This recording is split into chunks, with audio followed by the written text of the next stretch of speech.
So, good day sa lahat. So, usapang financing naman tayo. So, may nakita akong post kanina. Sumakit yung mata ko. Nagbebenta sila ng Fiesta. So, iramin ko lang tong picture na to, reference lang. Kasi gusto ko lang ipakita yung reference nung binibenta nila. So, binibenta natin. Okay, so binibenta is Ford Fiesta 2014 automatic. Titanium. Maganda. Ganda ng unit. Puti. Ang kinis.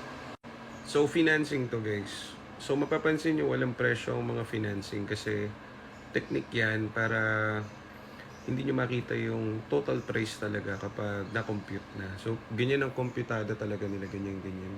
Lagi ganyan. So, hindi tayo nagpo-post ng mga ganyan-ganyan kasi kung mapapansin nyo, tayo laging may price kasi transparent tayo sa mga ganyan. And sure ball na pinaka-lowest yung sa amin lagi. So, dahil na-compute ko na sa calculator ko, 469,000 ang total niyan kasama yung 60% na down payment. So, in 3 years, yan ang babayaran nyo. Total, 469,000.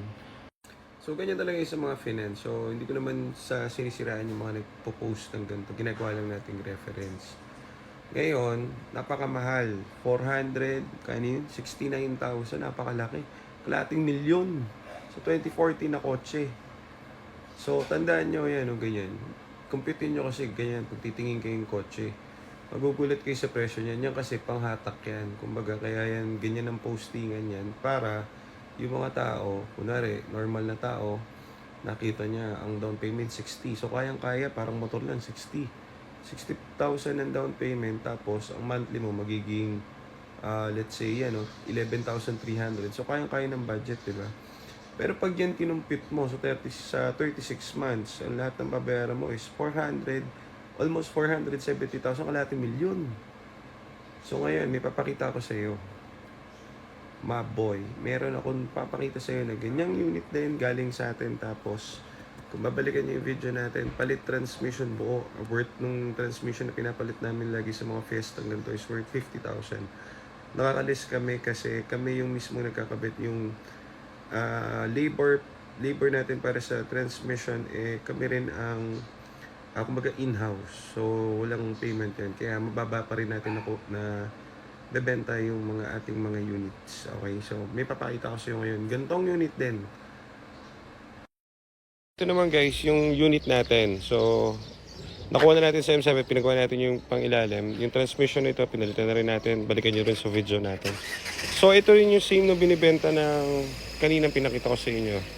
So, 2040 na titanium na automatic color white. Parehas na parehas sila. O, diba?